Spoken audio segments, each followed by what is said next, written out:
So, in the short run, considering that now certainly Tehran is exchanging very sensitive intel with both Russia and China, it's part of Mhm. their strategic relationship now.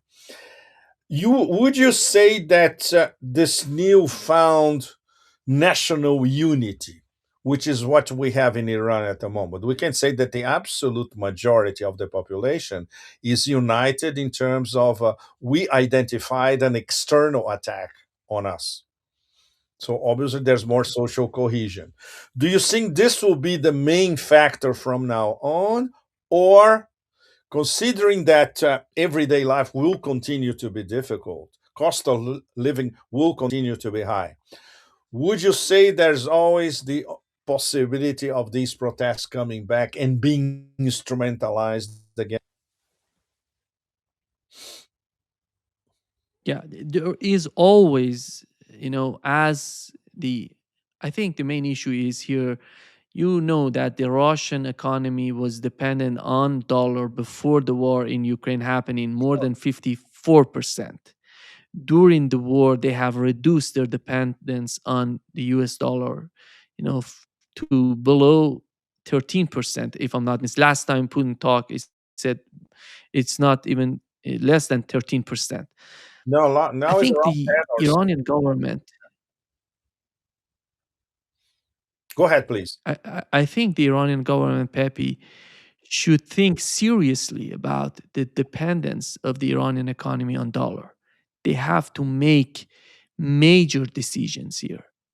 Major With decisions. China, they I already think, because in China, almost everything goes through the yuan, including the sale of energy. But with Russia, for yeah, instance, as far as you can tell from Iran, do they still transact with Russia in US dollars in some contracts? Or are they trying to use, well, the Russians cannot have reals, of course, so you have to be in rubles. mm, yeah, Or yeah. even using yuan for, let's say, a few contracts between Iran and Russia, they could go through the yuan as well. It could be that case because Iran is one of the major exporters of oil to China. So the money coming out of China. I don't know what is the role of Pepe of the BRICS, the Bank of BRICS.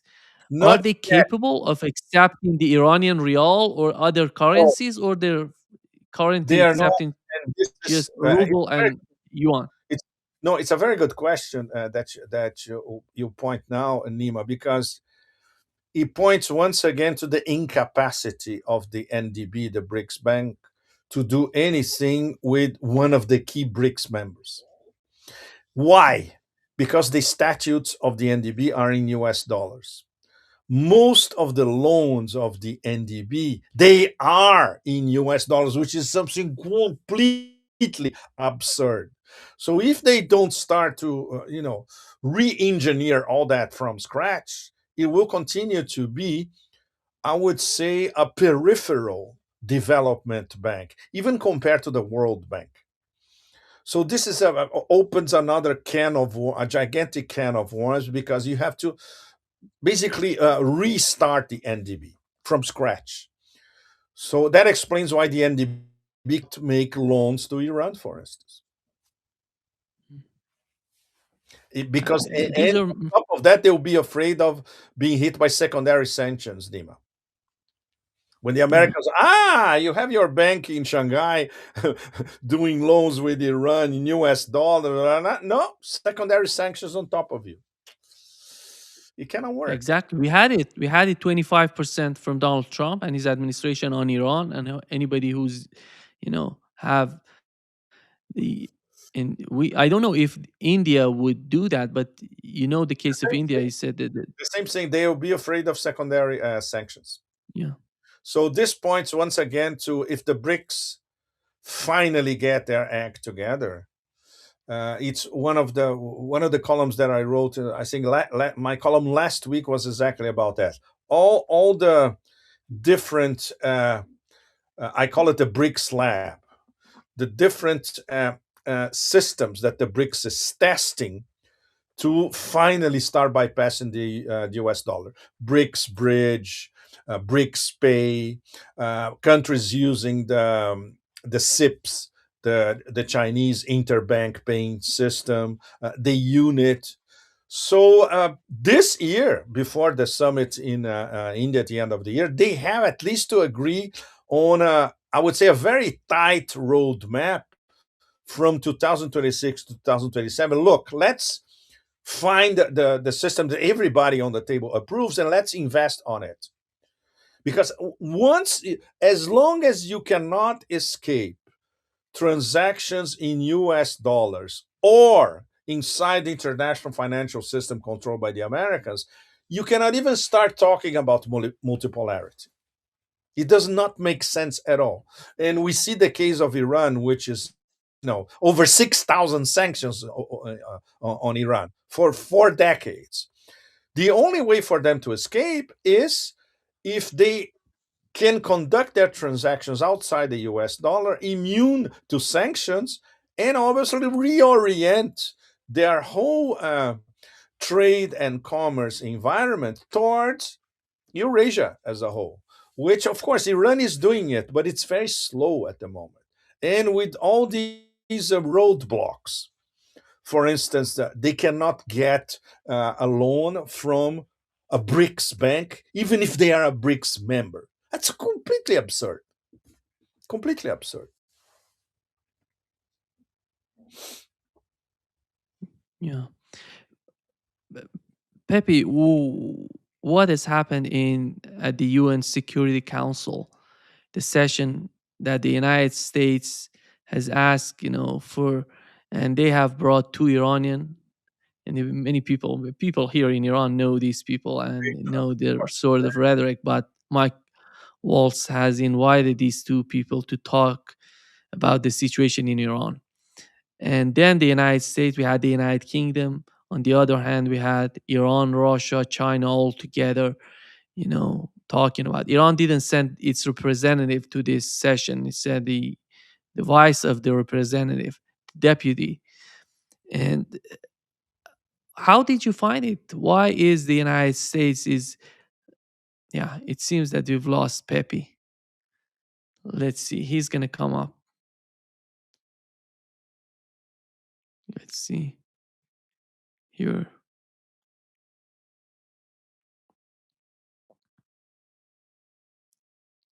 Let me check it here. Ah, he's here. Yeah, we've lost you for just for a few seconds. It's crazy. I touch my screen to do something, and the communication immediately it's completely nuts. Go figure. So I cannot even touch one of the apps. I was going to open um, a series of points about what Witkoff, that the real estate Bismarck, the new demands of the US on Iran. Let's see if I remember by heart, Nima, without looking at them. I included it in my latest column. Let's see if I remember. Uh, they have to stop enriching uranium. It's a set of four demands, top demands. They have to stop enriching uranium. They have to stop with their missile program. They have to stop helping the axis of resistance, essentially, which in the official Witkoff demand is called, you have to stop supporting proxies, between commas. Obviously, not, of course, and we talked about uranium enrichment. Obviously, Iran won't agree to any of that.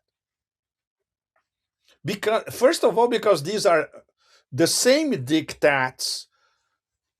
We were listening to this kind of bullshit even before the JCPOA negotiations almost 11 years ago in Vienna. So they are back to that again. Especially, you have to end your missile program.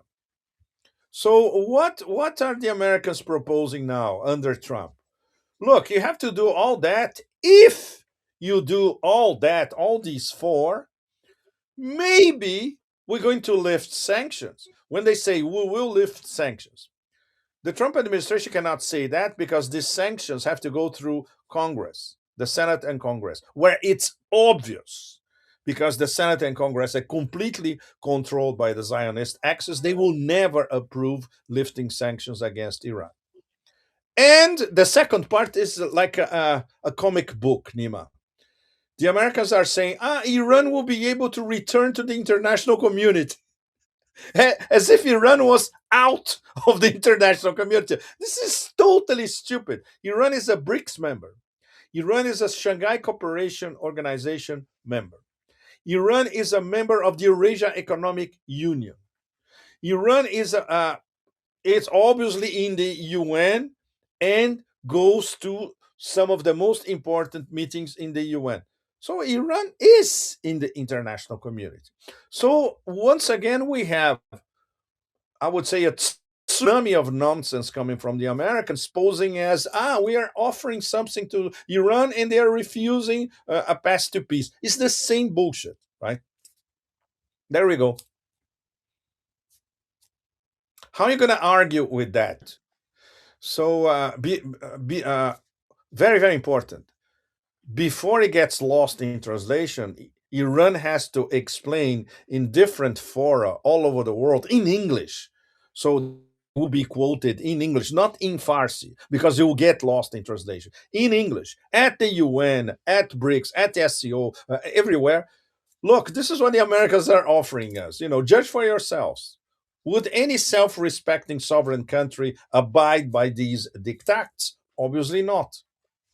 So this is what should be done now. Yeah, Unmask the stupidity of the empire in front of the so-called international community. yeah. Pepe, the the attitude of Germany, was somehow again amazing. Again, again. What is again exactly because they were Yeah. during the war, 12-day war. They said the dirty game, and again they said that this the German chancellor said that this government is not legitimate to be in power in Iran, and you have to remove. Who are you to talk this way? Who are you to talk this way? Who Exactly. is Germany? I don't know Well, we what's do know. happening in the mind of these Europeans No, these days. we do know, Nima. These so-called these specimens, in fact, this infrahuman specimens posing as political leadership with a mediocrity that reaches the Milky Way, like the Black Rock Chancellor in Germany. It's the only thing they can say because they are under the spell and the control, of course, of the Atlanticist Zionist axis. Straight to the point. There's nothing else they can do, and there's nothing else they'll be allowed to say because they are under control, under the spell, paid, bought and paid for, under pressure, you name it. So it's totally predictable. And of course, you should see, Nima, the coverage in European mainstream media, in France, in UK, in Germany, especially in the top nations, to a lesser extent in Italy, but in the big Italian newspapers, everybody openly uh, praying, in fact, for regime change. You see the cover stories of the news weeklies across Europe, in Germany, in France, in the UK. It's all in all of them is the same thing: the people against the mullahs, that kind of shit. You know. So obviously, it's impossible for the average European citizen, not very well informed, but these people who basically get as their source of information uh, mainstream media on TV and on big newspapers. Absolutely out of the question to have a debate about what really happened in Iran. There's absolutely no chance whatsoever. And even on the net, if we look at the amount of toxic fake news on X about what happened in Iran by a lot of people who had zillions of followers everywhere, probably bots, most of them. Forget about even the possibility of a debate, to put the protests in context, to discuss the fake numbers of the so-called victims, to discuss why there were economic protests in the first place, to discuss the effects of sanctions in a country for over 40 years. Forget about it. You don't see it. You simply don't see it. You only see it, the people in Iran, they have risen. They were fighting these evil mullahs, and the evil mullahs killed thousands of people. No context, fake numbers, as we all know, and we all know where the fake numbers came from by now. A New York body supported by the NED, influenced by the CIA. We all know that. But obviously, this doesn't. Uh, it's not made available on Western mainstream media as a whole. So, how can you expect to have a civilized debate about Iran, life in Iran, effects of sanctions, etc.? It's impossible. Yeah, yeah. Pepe, before wrapping up, uh, Sure. how do you find the situation around Greenland and the importance of Greenland for Oh, Europe? Are they pretending that Greenland is important for all of them? no, no. Are they incapable, if they're feeling that they're incapable of reacting properly to the United States or confronting the United States? Well, How do you find it? in the US, Nima, the talk of the town, any town, including digital towns in the US, is Greenland. Here in Europe, it went beyond any of the limits in terms of how pathetic the European Union can be. Uh, Probably the best meme in Europe this past few days is, one day the Germans send three or four conductors of dog sleds to Greenland. The next day, Trump imposes sanctions, tariffs on Germany and other European countries. And the day after, those Germans come back to Germany. The conductors of the dog sleds. The numbers are pathetic. Somebody sends five, some others send 10. In fact, you have like 30 or something, which is not even a classroom of European fighters to protect Greenland. So now,